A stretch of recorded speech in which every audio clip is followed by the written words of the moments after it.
أعوذ بالله من الشيطان الرجيم بسم الله الرحمن الرحيم ربي زدني علما ربي زدني علما ربي زدني علما ربي أعوذ بك من همزات الشياطين وأعوذ بك ربي أن يحضرون பிஸ்மில்லாஹி ரஹ்மான் ரஹீம்.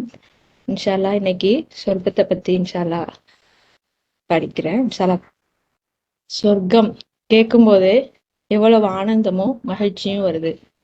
எல்லாருமே சுவனத்தை அடைய தான் ஆசைப்படுவோம், விரும்புவோம். சுவனம் வர்ணிக்க முடியாத, கற்பனை செய்ய முடியாத, நம்ம கற்பனைக்கு அப்பாற்பட்ட அழகு. அத்தகைய சுவனம் யாருக்குன்னு அல்லாஹ் சொல்றாங்க.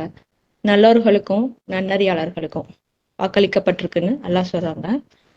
சுவனத்தின் உருவகம்: பாயும் ஆறுகள், தீர்ந்து போகாத வாழ்வாதாரங்கள், குளிர்ந்த நிழல். வெயில நடக்கும்போது தான் நிழலோட அருமை தெரியும்னு சொல்லுவாங்க. அத்தகைய நிழலே குளிர்ந்ததா இருக்கு அப்படின்னு சொல்லும்போது கேட்கும் போதே அவ்வளவு இனிமையா சூப்பரா இருக்கு. நம்ம நினைச்சு பார்ப்போம், சிந்திச்சு பார்ப்போம்.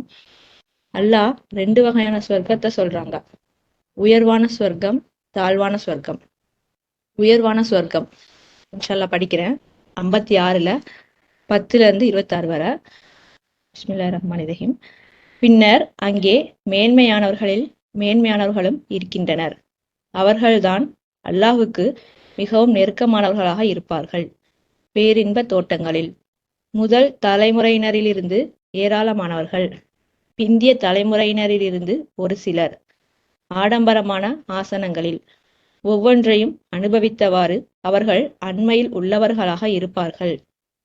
அவர்களுக்கு பணிபுரிபவர்கள் அமரத்துவம் வாய்ந்த ஊழியர்களாக இருப்பார்கள், கிண்ணங்கள், கூஜாக்கள் மற்றும் தூய்மையான பானங்களுடன். அவை ஒருபோதும் தீர்ந்து போகாது, அன்றி அவர்கள் சலிப்படையவும் மாட்டார்கள். அவர்களுடைய விருப்பத்தின்படி தேர்ந்தெடுக்கின்ற பழங்கள், அவர்கள் விரும்புகின்ற பறவைகளின் இறைச்சி, அழகிய ஜோடிகள், பாதுகாக்கப்பட்ட முத்துக்களைப் போல் அவர்களுடைய காரியங்களுக்குரிய வெகுமதிகள். அங்கே அவர்கள் அபத்தமான எதனையுமோ அன்றி பாவகரமான கூற்றுக்களையோ ஒருபோதும் செவியேற்க மாட்டார்கள். சாந்தி சாந்தி என்று மட்டுமே மொழியப்படும். தாழ்வான சொர்க்கம்: வலப்புறத்தில் இருப்பார்கள். செழிப்பான பழத்தோட்டங்களில் மனம் பரப்பும் பழங்கள், விரிந்த நிழல், அபரிமிதமான தண்ணீர், ஏராளமான பழங்கள், ஒருபோதும் முடிவுறாதவை, ஒருபோதும் தடுக்கப்படாதவை, ஆடம்பரமான ஆசனங்கள். அவர்களுக்காக நாம் ஜோடிகளை படைக்கின்றோம், முன்னர் ஒருபோதும் தொடப்படாதவர்கள், மிகச் சரியாக பொருத்தமுடையவர்கள். வலப்புறத்தவர்களுக்காக ஆரம்ப கால தலைமுறையினரிலிருந்து ஏராளமானவர்கள், பிந்திய தலைமுறையினரிலிருந்து ஏராளமானவர்கள். எல்லா 2 வகையான சொர்க்கத்தை நமக்கு குர்ஆன்ல சொல்றாங்க. நம்பிக்கை கொண்டு கடவுளை வழிபடுவதன் மூலம் தங்களுடைய ஆத்மாக்களை ஊட்டப்படுத்திக் கொள்கின்ற மக்கள் மேலான சொர்க்கத்திற்கு விதிக்கப்பட்டுள்ளனர். 40 வயதிற்கு முன்னர் மரணிக்கின்ற அனைவரும் குறைந்தபட்சம் கீழான சொர்க்கத்திற்கு செல்கின்றனர். அடுத்து சொர்க்கம் இங்கிருந்தே துவங்குகின்றது. பரிபூரணமான மகிழ்ச்சி இப்பொழுதும் எப்பொழுதும். 10ல் 62வது. பரிபூரணமாக அல்லாஹ்வின் கூட்டணியினர் அஞ்சுவதற்கு ஒன்றுமில்லை, அன்றியும் அவர்கள் துக்கப்படவும் மாட்டார்கள். அவர்கள் நம்பிக்கை கொண்டு நேரிய வாழ்வு நடத்துபவர்களாக இருக்கின்றனர்.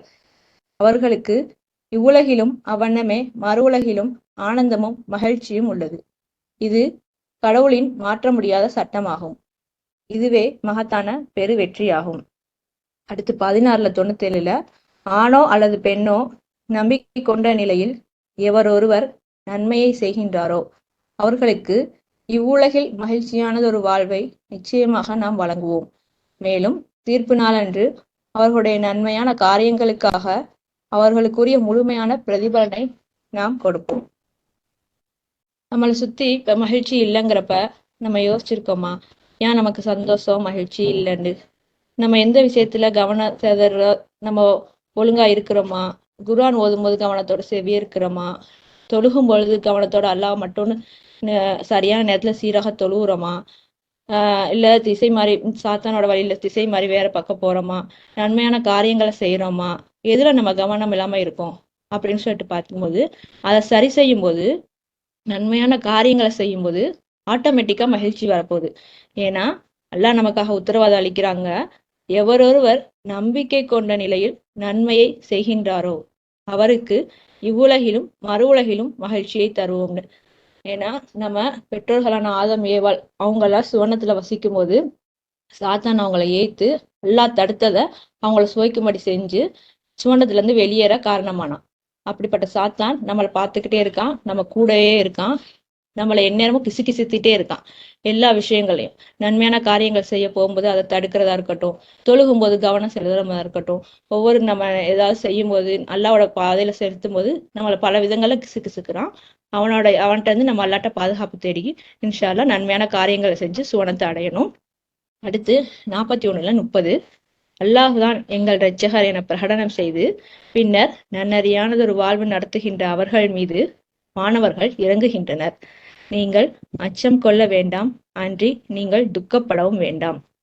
சுவனம் உங்களுக்காக ஒதுக்கி வைக்கப்பட்டுள்ளது என்ற நற்செய்தியில் மகிழ்ச்சி அடையுங்கள். அல்லாஹ் நமக்காக சொல்றாங்க, நீங்க நன்னறியான வாழ்வு நடத்துனீங்கன்னா நீங்க அச்சம் கொள்ள எதுவும் இல்லை, துக்கப்படவும் தேவையில்லை. நமக்காக என்ன ஒதுக்கி வைக்கப்பட்டிருக்கு, சுவனம் ஒதுக்கி வைக்கப்பட்டிருக்கு அப்படின்னு நல்லா நமக்கு நீங்க மகிழ்ச்சியோட இருங்க அப்படின்னு நல்லா நமக்காக வாக்களிக்கிறாங்க. மகிழ்ச்சிங்கிறது நம்மளை சுற்றி தான் இருக்கு, ஆனா எங்க இருக்கு, யார்கிட்ட இருக்குங்கிறதுல இருக்கு. இப்ப கோடி கோடியா பணம் வச்சிருந்தாலும் அவன்கிட்ட மகிழ்ச்சி இருக்காது. என்னதான் காரு பங்களான்னு எவ்வளவு இருந்தாலும் அவன்கிட்ட ஏதோ ஒண்ணு குறையும், அது மகிழ்ச்சியா இருக்கும். அதே மாதிரி வசதி குறைவா இருந்தாலும் அவங்கள்ட்ட மகிழ்ச்சி கொட்டி கிடக்கும். ஏன்னா அவங்க இப்ப 100 ரூபாய் சம்பாதிச்சாலும் அதை தான தர்மம் செய்யறவங்களா இருப்பாங்க, நேர்மையான வாழ்க்கை நடத்துறவங்களா இருப்பாங்க. அவங்களுக்காக எல்லாம் மகிழ்ச்சியை கொட்டி கொடுப்பாங்க. இவன் கோடி கோடியா சம்பாதிச்சாலும் பதுக்கி வச்சுக்கிட்டு சொத்து சேர்க்கிறேன் அப்படின்னு சொல்லிட்டு தான தர்மம் செய்யாம இருக்கிறவனா இருப்பான். அப்ப அவன் பதுக்கி வைக்கிறதெல்லாம் அவனுக்காக தான், முதுகுப்புறங்களையும் விழாப்புறங்களையும் சூடுபட பயன்படுத்தப்படும் நல்லா சொல்றாங்க. அப்ப அவன்கிட்ட மகிழ்ச்சி இருக்காது. அடுத்து மகிழ்ச்சிங்கிறது சுற்றுலா செல்றதுலயோ ஹோட்டல்ல போய் சாப்பிட்றதுல மட்டும் இல்லை. மகிழ்ச்சிங்கிறது நம்ம இருக்கிற இடத்திலேயே மனக்கவலை, நோய் நொடி, துன்பம், கஷ்டம் எதுவுமே இல்லாம இருந்தாலும் அதுவும் மகிழ்ச்சி தான். அடுத்து 32-17 வசனம், உங்களுடைய நன்னறியான காரியங்களுக்குரிய ஒரு வெகுமதியாக எவ்வளவு ஆனந்தமும் மகிழ்ச்சியும் உங்களுக்காக காத்து கொண்டிருக்கிறது என உங்களால் கணிக்க இயலாது. அல்லாஹ் மறுபடியும் நமக்காக சொல்றாங்க, நீங்க நன்னறியான காரியங்கள் செஞ்சீங்கன்னா அதுக்கான எவ்வளவு ஆனந்தமும் மகிழ்ச்சி கொட்டி கிடக்குங்கிறது உங்களால் கணிக்கவே முடியாது அப்படின்னு சொல்றாங்க.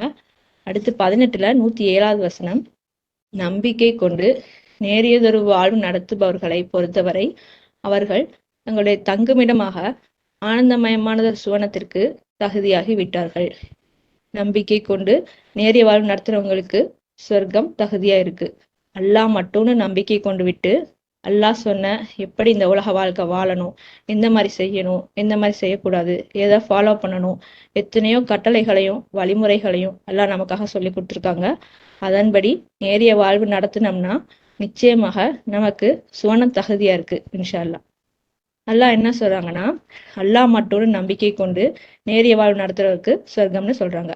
அப்புறம் நாளைக்கு நம்ம மறுமை நாள்ல கேட்கும் போது அல்லாஹ் நம்மள்ட்ட கேள்வி கணக்கு நாள்ல நீ புறங்கூர்னியா, சந்தேகப்பட்டியா, கிண்டல் செஞ்சியா, பொய் சாட்சி பகர்ந்தியா, வீண் பேச்சு பேசினியான்னு கேட்கும்போது நம்ம அதுல எல்லாம் மார்க்கு கம்மியா வாங்கும்போது நம்மளோட எடையும் லேசானதா ஆகும்.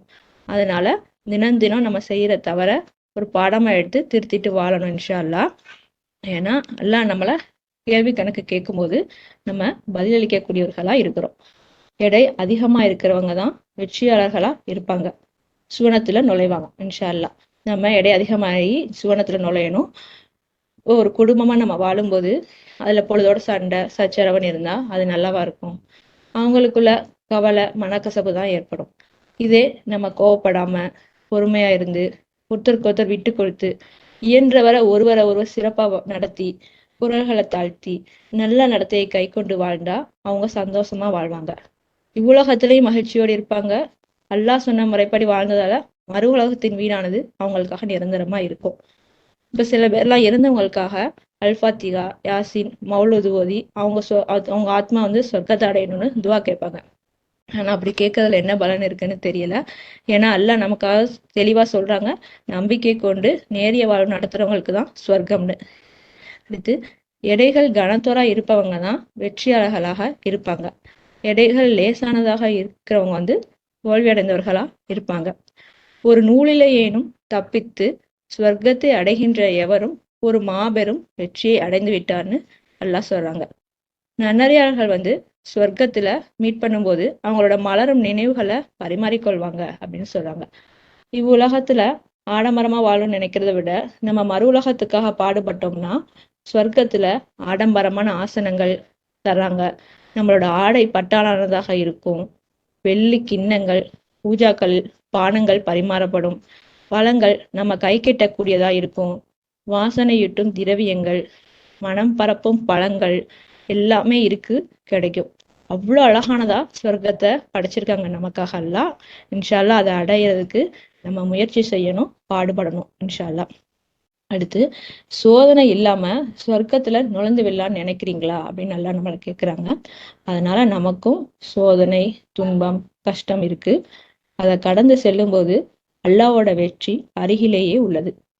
துன்பம் வரும்போதெல்லாம் அல்லாட்ட தொடர்ந்து இறைஞ்சி பிரார்த்திக்கும் போது நமக்கு அல்லாஹ் பதிலளிக்க கூடியவரா இருக்காரு, நிவர்த்தி செய்யக்கூடியவரா இருக்காரு. ஆனா நம்ம இறைஞ்சி பிரார்த்திக்கிறதுல தான் இருக்கு. ஏன்னா நம்ம 4-5 தடவை இறைஞ்சி கேட்டுட்டு இப்ப நிறுத்தும் போது அதுல என்ன பலன் இருக்கு? தொடர்ந்து நம்ம இறைஞ்சி கேட்கக்கூடியவர்களா இருக்கணும். அது மாதிரி அவங்கவுங்க சக்திக்கு அப்பாற்பட்டு ஒருபோதும் சுமத்துறது இல்லை அப்படின்னு நல்லா சொல்றாங்க. தொடர்ந்து நமக்கு சோதனை, கஷ்டம்னு வரும்போது உறுதியோடு, மனம் தளராமல், விடாமுயற்சியோடு இருக்கும்போதும் வெற்றி நமக்காக கிடைக்கும். அடுத்து, சுவனத்தை அடைய வழிகள். இறை நம்பிக்கை. அல்லாஹ் மட்டும்னு நம்பிக்கை கொள்றது.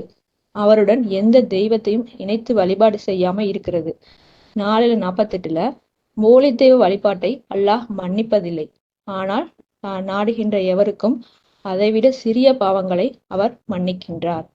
அல்லாஹுடன் போலி தெய்வங்களை அமைத்துக் கொள்பவர் எவராயினும் படு பயங்கரமானதொரு பாவத்தை ஜோடித்து விட்டார். அதனால இணை வழிபாடு செய்யாம இருக்கணும். அல்லாட்ட இருந்து வந்த இறுதி வேதமான குர்ஆனை மட்டும் நம்ம பின்பற்றணும். அடுத்து, அல்லாவின் கட்டளைகளை பின்பற்றுது. தொழுகை. 5 நேர தொழுகைகளை சரியான நேரத்துல சீராக கடைபிடிக்கணும். கவனமா அல்லாஹ்க்கு மட்டும் அர்ப்பணித்து தொழுவணும். 11:114 பகலின் 2 முனைகளிலும் இரவின் போதும் நீங்கள் தொடர்பு தொழுகைகளை கடைபிடிக்க வேண்டும். நற்செயல்கள், தீய செயல்களை கவனத்தில் கொள்ளக்கூடியவர்களுக்கு இது ஒரு நினைவூட்டல் ஆகும். அடுத்து 17:78-79 நண்பகலில் சூரியன் அதன் உச்சியிலிருந்து சாய்ந்து அஸ்தமனத்தை நோக்கி அது நகரும் பொழுது நீர் தொடர்பு தொழுகைகளை கடைபிடிக்க வேண்டும். அதிகாலையில் நீர் குர்ஆன் ஓதுதலை கடைபிடிக்கவும் வேண்டும். அதிகாலையில் குர்ஆன் ஓதுதல் சாட்சி பகரப்படுகின்றது. மேலதிகமான நன்மைக்காக உம்முடைய இரட்சகர் ஒரு கௌரவமான அந்தஸ்திற்கு உம்மை உயர்த்தக்கூடும் என்பதற்காக இரவு பொழுதில் நீர் தியானம் செய்ய வேண்டும். அடுத்து 20:130 எனவே அவர்களுடைய கூற்றுக்களின் மீது பொறுமையுடன் இருப்பீராக. மேலும் சூரிய உதயத்திற்கு முன்னரும் சூரிய அஸ்தமனத்திற்கு முன்னரும் உம் இரட்சகரை புகழவும் துதிக்கவும் செய்வீராக. மேலும் நீர் மகிழ்ச்சியோடு இருக்கும் பொருட்டு இரவு பொழுதிலும் அவ்வண்ணமே பகலின் 2 முனைகளிலும் அவரை துதிப்பீராக. அடுத்து அல்லாஹ் ஜக்காத்து கொடுக்க சொல்றாங்க. தர்மம் வழங்கணும். நம்ம வருமானத்துல இருந்து 2.5% கொடுக்க சொல்றாங்க. 6:141 சொல்றாங்க. அவர்தான் பந்தலிடப்பட்ட மற்றும் பந்தலிடப்படாத தோட்டங்களையும் கிளைகளற்ற மரங்களையும் வெவ்வேறு ருசிகளுடைய பயிர்களையும் ஒலிவம் மற்றும் மாதுளை தோட்டங்களையும் நிர்மாணித்தவர். ஒரே மாதிரியாக இருக்கின்ற பழங்கள் ஆயினும் மாறுபட்டவை. அவற்றின் பழங்களில் இருந்து உண்ணுங்கள். அத்துடன் அதற்குரிய தர்மத்தை அறுவடை நாளன்றே கொடுத்து விடுங்கள். மேலும் எந்த ஒன்றையும் வீணடிக்காதீர்கள். வீணடிப்பவர்களை அவர் நேசிப்பதில்லை. அடுத்தெல்லாம் நம்ம நோன்பு கடைபிடிக்க சொல்றாங்க. ரமலான் மாதத்துல நம்ம நோன்பு நோக்கணும்னு சொல்றாங்க. 183-185 வரை படிக்கிறேன். நம்பிக்கை கொண்டவர்களே உங்களைத்தான். உங்களுக்கு முன்னிருந்தவர்களுக்கு விதிக்கப்பட்டிருந்தவாறே உங்களுக்கும் நோன்பிருத்தல் விதிக்கப்படுகின்றது, நீங்கள் மீட்சியை அடையும் பொருட்டு. குறிப்பிடப்பட்ட நாட்கள் நோன்பிருத்தலுக்கென நியமிக்கப்பட்டுள்ளன. ஒருவர் நோயிலோ அல்லது பிரயாணத்திலோ இருந்தால் ஒரு சமமான எண்ணிக்கையுள்ள மற்ற நாட்களை கொண்டு பகரமாக்கி கொள்ளலாம். மிகுந்த சிரமத்துடனே அன்றி நோன்பிருக்க இயன்றவர்கள் நோன்பை முறிக்கின்ற ஒவ்வொரு நாளுக்கும் ஒரு ஏழை மனிதருக்கு உணவளித்து ஈடு செய்து கொள்ளலாம். அதிகமான நன்னறியான காரியங்களை ஒருவர் தாமாகவே முன்வந்து செய்தால் அது மேலானதே ஆகும். ஆனால் நீங்கள் மட்டும் அறிந்திருந்தால் நோன்பிருத்தலே உங்களுக்கு சிறந்ததாகும். ரமலான் எனும் மாதத்தின் போதுதான் மனிதர்களுக்கு வழிகாட்டல், தெளிவான போதனைகள் மற்றும் சட்ட புத்தகத்தை வழங்குவதான இந்த குர்ஆன் வெளிப்படுத்தப்பட்டது. உங்களில் இந்த மாதத்தை காண்பவர்கள் அதில் நோன்பிருத்தல் வேண்டும். நோயிலோ அல்லது பிரயாணத்திலோ இருக்கின்றவர்கள் அதே எண்ணிக்கையிலான மற்ற நாட்களை கொண்டு ஈடு செய்து கொள்ளலாம். அல்லாஹ் உங்களுக்கு சௌகரியத்தை விரும்புகின்றார், கஷ்டத்தை அல்ல. உங்களுடைய கடமைகளை நீங்கள் பூர்த்தி செய்யவும், உங்களுக்கு வழிகாட்டியதற்காக கடவுளை துதிக்கவும், உங்களுடைய நன்றியறிதலை வெளிப்படுத்தவும் கூடும் என்பதற்காக. அடுத்து ஹஜ்ஜு, புனித யாத்திரை செல்ல வேண்டும்னு சொல்றாங்க. 3:96-97 வரை மக்களுக்கென நிர்மாணிக்கப்பட்ட மிகவும் முக்கியமான ஆலயம் மெக்காவில் உள்ளதுதான். அனைத்து மக்களுக்குமானதொரு ஆசீர்வதிக்கப்பட்டதொரு கலங்கரை விளக்கு. அதனில் தெளிவான அடையாளங்கள் உள்ளன. இப்ராஹிம் நின்ற இடம். அதில் நுழைகின்ற எவரும் பாதுகாப்புடன் கடந்து செல்ல அனுமதிக்கப்பட வேண்டும். அவர்களால் அதற்கு செலவு செய்ய இயலும் பொழுது இந்த ஆலயத்திற்கு ஹஜ்ஜை கடைபிடிக்க வேண்டும் என்பது மக்கள் அல்லாஹுக்கு செலுத்த வேண்டிய கடமையாகும். நம்ப மறுப்பவர்களை பொறுத்தவரை அல்லாஹுக்கு எவரும் தேவையில்லை. அடுத்து நற்காரியங்கள் செய்தல், தீயவற்றை விடுதல், உண்மையை மட்டும் பேசுதல். 2:42 சத்தியத்துடன் அசத்தியத்தை கலந்து விடாதீர்கள், அன்றியும் அறிந்து கொண்டே சத்தியத்தை நீங்கள் மறைத்துவிடவும் வேண்டாம். 33:70 நம்பிக்கை கொண்டோரே உங்களைத்தான், அல்லாஹ் பக்தி கொள்ளுங்கள், மேலும் சரியான கூற்றுக்களை மட்டுமே கூறுங்கள். அடுத்து நல்லதை ஆதரித்து தீமையை தடுத்தல். 3:110 எல்லா காலத்திலும் மனிதர்களுக்கிடையில் எழுப்பப்பட்டவர்களில் நீங்கள்தான் மிகச்சிறந்த சமுதாயமாக இருக்கின்றீர்கள். நீங்கள் நன்னறியை ஆதரிக்கின்றீர்கள், மேலும் தீமையை தடுக்கின்றீர்கள், மேலும் நீங்கள் அல்லாஹ் மீது நம்பிக்கை கொள்கின்றீர்கள். வேதத்தை பின்பற்றுபவர்கள் நம்பிக்கை கொண்டார்களாயின் அது அவர்களுக்கு மேலானதாக இருந்திருக்கும். அவர்களில் சிலர் நம்பிக்கை கொள்ளவே செய்கின்றனர், ஆனால் அவர்களில் பெரும்பாலும் தீயவர்களாகவே உள்ளனர். அடுத்து 9:71 நம்பிக்கை கொண்ட ஆண்களும் பெண்களும் ஒருவர் மற்றொருவருக்கு கூட்டாளிகளாக இருக்கின்றனர். அவர்கள் நன்மையை ஆதரிக்கின்றனர், அத்துடன் தீமையை தடுக்கின்றனர். அவர்கள் தொடர்பு தொழுகைகளை கடைபிடிக்கின்றனர், மேலும் கடமையான தர்மத்தை கொடுக்கின்றனர். அத்துடன் அல்லாஹ் மற்றும் அவருடைய தூதருக்கு அவர்கள் கீழ்ப்படுகின்றனர். இவர்கள் அல்லாஹ்வின் கருணை கொண்டு பொழியப்படுவார்கள். அல்லாஹ் எல்லாம் வல்லவர், ஞானம் மிகுந்தவர். அடுத்து வீண் பேச்சு செயல்களை தவிர்க்கிறது. 23:1 வர இன்ஷால்லா படிக்கிறேன். நம்பிக்கையாளர்களே உண்மையில் வெற்றி பெற்றவர்கள். தங்களுடைய தொடர்பு தொழுகைகளின் போது பயபக்தியோடு இருப்பவர்கள், மேலும் அவர்கள் வீண் பேச்சை தவிர்த்துக் கொள்வார்கள். அடுத்து உண்மையை மட்டும் பேசுதல், அல்லாஹ்வின் வழியை மட்டும் பின்பற்ற வேண்டும். அடுத்து 29:69 நமக்காக பாடுபடுபவரை பொறுத்தவரை நமது பாதைகளில் நிச்சயமாக நாம் அவர்களை வழிநடத்துவோம். மிக நிச்சயமாக அல்லாஹ் பக்திமான்களுடன் இருக்கின்றார். அடுத்து நம்மளை பரிசோதிச்சு பார்த்துக்கணும். தினமும் நம்மளோட செய்கைகளை மறுபரிசீலனை செய்து கொள்ளணும்.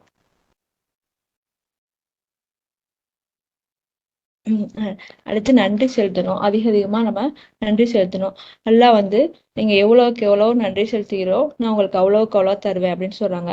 அடுத்து மன்னிப்பு கோருதல், மன்னிப்பு கேட்கணும் அல்லாட்ட. நம்ம அறிஞ்சோ அறியாமலோ தெரிஞ்சோ தெரியாமலோ எவ்வளவு பாவங்களை செஞ்சுட்டு இருக்கோம், தினம் செஞ்சுட்டும் வந்திருக்கோம் இந்த உலகத்துக்கு. அதனால நம்ம அதிகமா அல்லாட்ட இறைஞ்சி நம்ம செஞ்ச பாவங்களுக்காக மன்னிப்பு கேட்கணும். அடுத்து குர்ஆனை மட்டும் படிக்கிறது, மற்ற புனைந்துரைகளான ஹதீஸ் அதெல்லாம் இல்லாம குர்ஆனை நமக்கு அல்லாஹ் இறக்கி அனுப்பின குர்ஆனை மட்டும் படிச்சு அதை பின்பற்றுறது. அடுத்து அல்லாஹ் சொர்க்கத்தை யாருக்காக தடுக்க அப்படின்னு சொல்லிட்டு சொல்றாங்க. 7:40